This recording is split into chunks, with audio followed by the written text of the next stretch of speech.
सीतापुर गांव में रहती थी एक चुड़ैल, लेकिन इस बात से गांव के लोग अनजान थे। जब तक पूरे गांव की एक एक औरत के गहने मेरे पास नहीं आ जाते, मैं इस गांव को छोड़कर नहीं जाऊंगी, चाहे इसके लिए मुझे लोगों को गायब भी क्यों ना करना पड़े। दूसरी तरफ गांव की औरतें बात कर रही थी। अरे सुन रही हो? ये देखो, मैंने कल ही नया हार बनवाया है सोने का। कैसा लग रहा है? बहुत ही अच्छा। अच्छा है ना, पहले तुम पहनो, फिर शादी में अपनी होने वाली बहू को दे देना। और क्या, सोने चांदी का यही तो फायदा है, जितना पुराना उतना महंगा। लेकिन एक एक पैसा बचाकर ये लेना सच में बहुत मुश्किल हो रहा था मेरे लिए। तभी वहां पहली का पति आ जाता है। गांव में एक औरत के घर के सोने के सारे गहने चोरी हो गए। लोग बातें बना रहे कि गांव में कोई चोर घुस आया है जो घर की कोई चीज को हाथ नहीं लगाता, पर सिर्फ सोने के गहनों को ही चुराता है। अब तुम ना अपने ये गहने संभाल कर रखना। हे भगवान, ये क्या बोल रहे हैं? ये तो वही बात हो गई कि गांव बसा नहीं और लुटेरे पहले आ गए। दूसरी तरफ गांव के एक घर में रंजना रहती थी। उसके पति का गांव में चाउमीन का ठेला था। एक दिन उसके घर में एक औरत आती है। अरे रंजना, तू गांव में नहीं है तो सोचा तुम्हें बता दूं। गांव में बात चल रही है कि गांव में एक चोर घुस आया है जो घरों के सोने के गहने चुरा लेता है। अरे मैं तो सिर्फ ये कान की छोटी सी बाली ही सोने की पहनती हूँ। बाकी गहने तो मैंने गांव के बैंक में लाकर रखे हैं। ये क्या होता है? ना बाबा ना, हमारे गांव की औरतें तो गहने अपने पास ही रखती है। जब कहीं जाना हो तो बस अलमारी से गहने निकालो और पहन लो। दूसरी तरफ एक औरत हाथ में टोटके वाली गुड़िया लेकर घर में चली आती है। अरे कोई है? घर की औरत है क्या? क्या है ये गुड़िया? ये कोई ऐसी वैसी गुड़िया नहीं है, ये जादुई गुड़िया है। इसको घर की अलमारी में रखना। अगर तुम्हारे घर पर किसी की बुरी नजर होगी तो रात भर में ये पतली सी गुड़िया मोटी हो जाएगी। मैं कल आकर ये गुड़िया ले जाऊंगी और तुम्हारे घर की सारी बुरी नजर छूट जाएगी, समझी? अरे वाह, ये तो बहुत कमाल की गुड़िया है। दे दो। कितने की है एक? अरे नहीं नहीं नहीं, ये फ्री की है। मेरा काम इस पूरे गांव को बुरी नजर से दूर रखने का है। हाँ। भली औरत उसके हाथ से गुड़िया लेकर अलमारी में रख देती है। अगली सुबह जब वह देखती है तो पतली सी गुड़िया बहुत मोटी हो चुकी होती है। हे भगवान, ये क्या? किसने मेरे घर को बुरी नजर से बांध रखा था? तभी वो गुड़िया वाली भी आ जाती है। मैंने कहा था ना, घर पर बहुत ज्यादा बुरी नजर है। लाओ, ये गुड़िया मुझे दे दो। औरत वो गुड़िया उठाकर उसे दे देती है।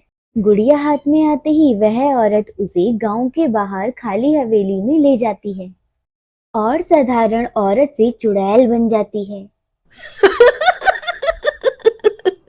अरे पगली, गांव वाली इस गुड़िया के पेट में तेरे घर के सारे गहने हैं। इतना बोलकर वह गुड़िया को फाड़ देती है और सारे गहने निकाल लेती है।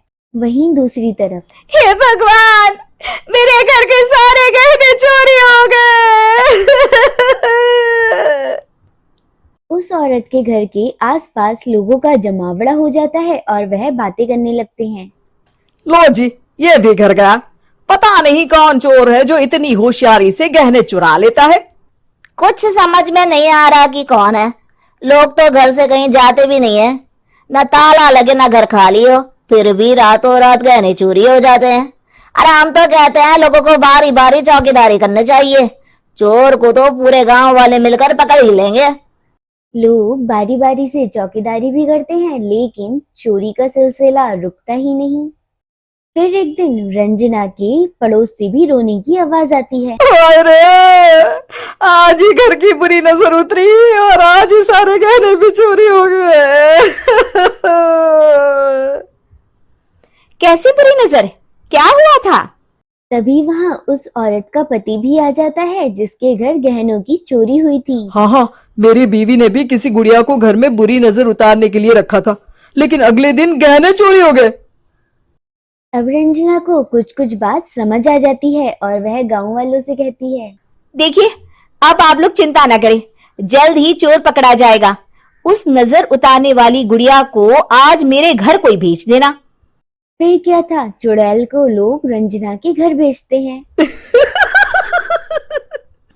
पहली बार देखा है कोई खुद लुटने को तैयार बैठा है।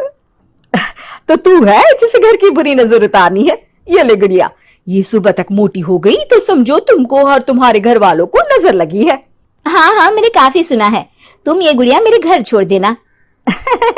अरे क्यों नहीं, कल सुबह आऊंगी जब गुड़िया तुम्हारे घर की सारी बुरी नजर लेकर मोटी हो जाएगी, ठीक है? अब क्या था, रात को रंजना ने पूरी नजर गुड़िया पे रखी। वह अपने पति और गांव के कुछ लोगों को खिड़की से नजर रखने को कहती है और फिर जो नजारा सब देखते हैं वो हैरान कर देने वाला होता है। गुड़िया धीरे से अलमारी से बाहर आती है। वह अलमारी से सारे गहने व जहां जहां घर में गहने रखे हों सारे निगल जाती है।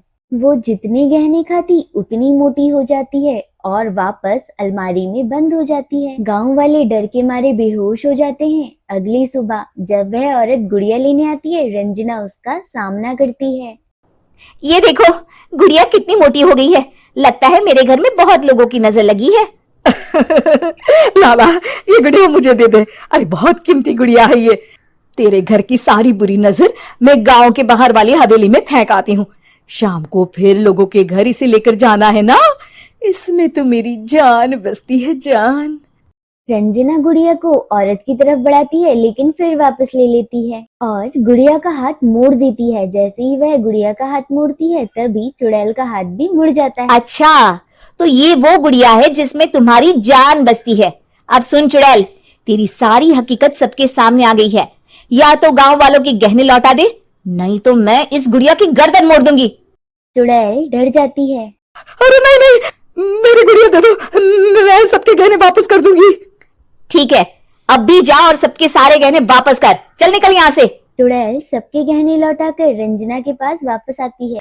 ला ला दे मेरी गुड़िया रंजना, इसके अंदर के गहने निकाल ले, लेकिन ये गुड़िया वापस दे दे।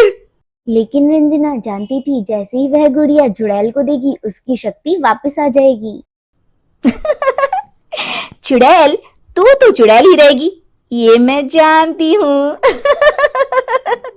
अरे नहीं नहीं नहीं, मैं गांव छोड़कर चली जाऊंगी, किसी को परेशान नहीं करूंगी, वादा करती हूँ मैं। लेकिन रंजना उसकी एक बात नहीं सुनती है। वह गुड़िया का सर उसके शरीर से अलग कर देती है। सर अलग होते ही चुड़ैल वहां से गायब हो जाती है और गांव वाले रचना की बुद्धि और साहस की खूब प्रशंसा करते हैं।